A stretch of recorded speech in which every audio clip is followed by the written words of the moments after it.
The 100th Bomber Squadron, known as the Bloody Hundredth, played a pivotal role in World War II, renowned for their courage and resilience.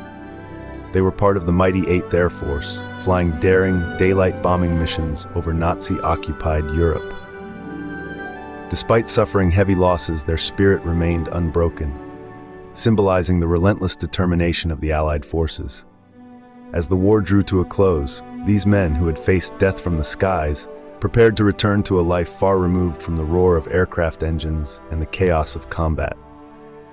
As the echoes of war faded, the men of the 100th Bomber Squadron faced a new challenge, reintegrating into a world vastly different from the one they left.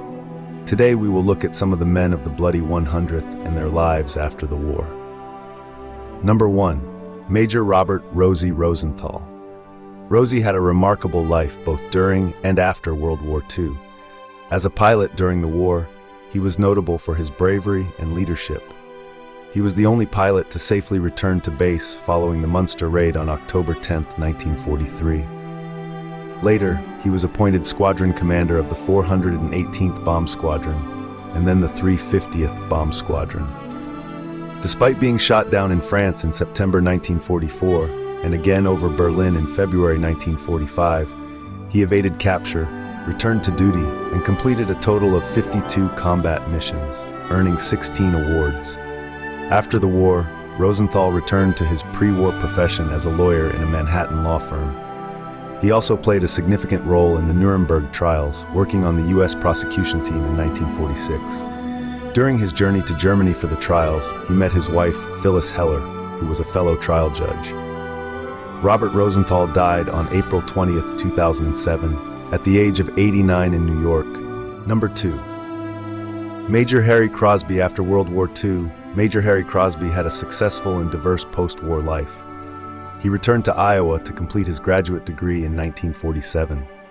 Following this, he earned his PhD at Stanford University in 1953. Crosby then embarked on an academic career, teaching English composition and American literature at the University of Iowa.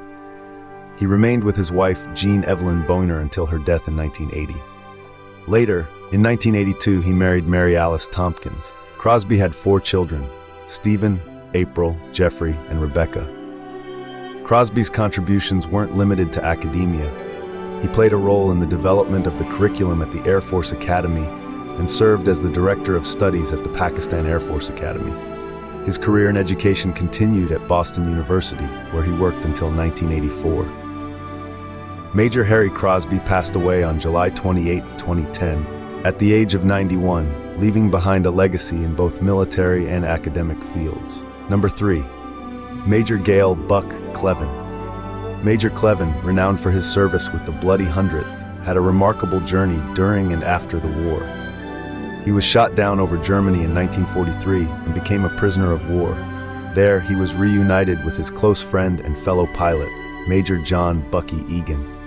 Despite the hardships of captivity, Clevin and Egan maintained their spirits and eventually witnessed the end of the war in Europe in May 1945.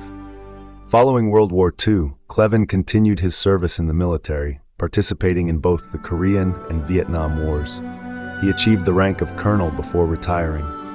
Clevin also pursued academic accomplishments, earning an MBA from Harvard Business School and a PhD in interplanetary physics. Post-military, Clevin worked at Hughes Aircraft and later made significant contributions to academia at Weber College in Florida, playing a key role in improving the college's reputation and management. He married his sweetheart, Marjorie, in 1945, who unfortunately passed away in 1953. He later married Esther Lee Athey in 1955, and they remained together until his passing. Clevin retired to Sheridan, Wyoming, and lived there until his death in 2006, at the age of 87. He is buried at the Santa Fe National Cemetery in New Mexico. Number 4. John Bucky Egan. Bucky, who served valiantly during the conflict, continued his military career. He played an active role in the Korean War, commanding the 47th Reconnaissance Group. Egan was promoted to colonel in 1951 and flew several air support missions. His post-war service also included being the Deputy Chief of Staff for Operations of the 5th Air Force in Japan and later in 1956, he was appointed Director of Operations for the Pacific Air Force in Hawaii. Subsequently, in 1958, Egan was assigned to the Pentagon. He married Josephine Pitts, who was an Air Force service pilot. Together, they had 2 daughters. Tragically, Egan's life after the war was cut short. He passed away on April 16, 1961, due to a heart attack at his home in McLean, Virginia, while still on active duty. His contributions and leadership during and after the war left a lasting impact. In the shadows of war, where courage and sacrifice intersect, the men of the Bloody Hundredth carved a legacy not just in the skies over Europe, but in the annals of human resilience and determination. Major Robert Rosie Rosenthal, Major Harry Crosby, Major Gale Buck Clevin, and John Bucky Egan, and all the other brave souls who put their lives on the line, are not just footnotes in history. They are beacons of hope, symbols of the unyielding human spirit that persisted in the face of unimaginable odds. Thank you for taking the time to share their story. Please like, share, and subscribe for more. It really helps.